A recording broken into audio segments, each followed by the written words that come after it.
देखिए डियर, ये जो क्वेश्चन दिया है ये बहुत ही इंपॉर्टेंट है। 16 mm मोटी 2 इस्पातीय प्लेटों को 22 mm रिबिट व्यास के तिहरे, देखिए तिहरे को हमने गोला किया, यानी कि 3 रिबिट इसमें यूज किए गए हैं। रिबिट लैप जोड़, कौन सा जॉइंट है? लैप जॉइंट है, बट जॉइंट नहीं, लैप है। लैप लैप मतलब एक दूसरे के ऊपर चढ़ा के जोड़ना है। और फिर इसकी इफिशियंसी, दक्षता दे रखा है 75%, 75% दे रखा है। देखिए अभी तक जो हम निकालते थे, आपका क्या निकालते थे? पिच। तो ये गिवन डेटा हमको दे रखा है, टी बराबर 16, डी बराबर 22, तो डी डैश 23। अब इफिशियंसी आपको कितना दे रखा है? नीटा बराबर 75%। 75% का मतलब क्या होता है? 75/100। 75 कितना होता है? 100।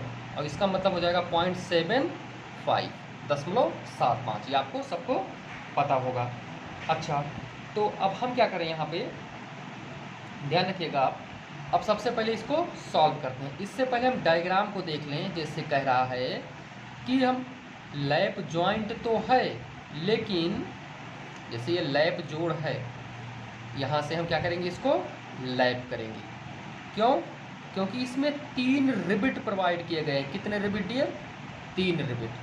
तो देखो, एक रिबिट आपका ये हो गया, और दूसरा रिबिट ये हो गया, और तीसरा रिबिट ये आपका ये हो गया। अब इसमें ध्यान रखिए, जब आप फॉर्मूला लगाएंगे किसका? शियर स्ट्रेंथ का। जैसे हम फॉर्मूला शियर स्ट्रेंथ का लगाएं, तो पी एस होता है N into N dash into pi by 4 D dash का square into tau B F.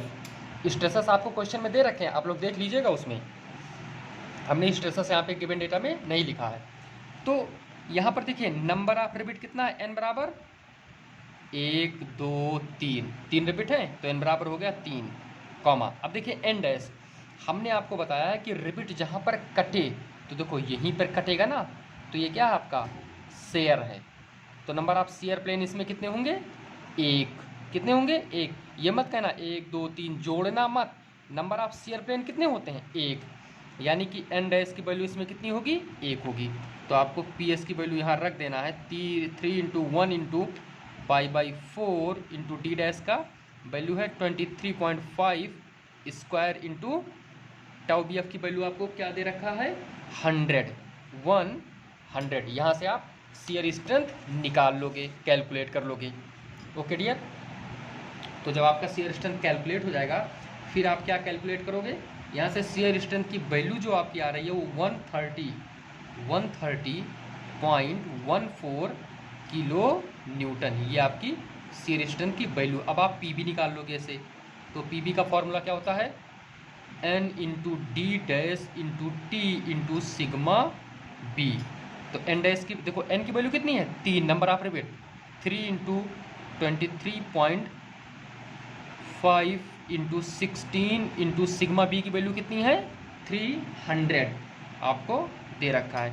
तो यहाँ से जो पी बी आ रहा है, शियर बियरिंग स्ट्रेंथ आपका आ रहा है, वो आपका आ रहा है 338.4 किलो न्यूटन। अब देखिए आप इफिशियंसी, अब आप ये ना कहना कि टेंशन स्ट्रेंथ का फॉर्मूला लगा के पिच की वैल्यू निकाल लेंगे, क्योंकि आपको एक्स्ट्रा चीज़ जो दे रखा है, वो क्या दे रखा है? इफिशियंसी, यानी कि नीटा। और नीटा बराबर हम क्या जानते हैं? Strength of joint upon solid strength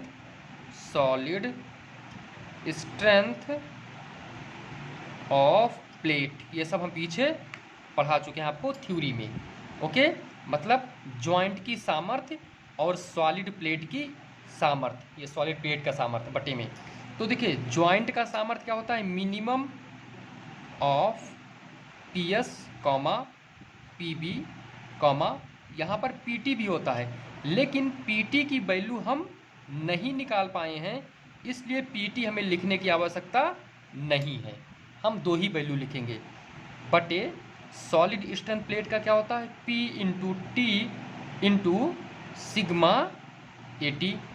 अब आपको देखिए यहाँ से आपको क्या पता है? इफिशियंसी आपको पता है, कितना पता है? 75%। तो जब आपको 75% पता है डियर, यानी कि 0.75 इक्वल टू, देखिए इन दोनों में से कौन सी वैल्यू कम है? पी एस की वैल्यू कम है। 130.14 into 10⁻³ divide by P into thickness कितना है आपका 16 mm इंटू 150। यहाँ से आप पिच निकाल लेंगे। पी को आप इधर कर लेंगे, 0.75 को इससे डिवाइड कर देंगे, तो आपकी जो पिच की वैल्यू यहाँ पे आएगी वो आएगी 73 mm। ये आपका आंसर हो जाएगा। क्लियर है? ये देखिए पिच इधर चला आएगा यहाँ पे और 0.75 यहाँ चला आएगा। ठीक।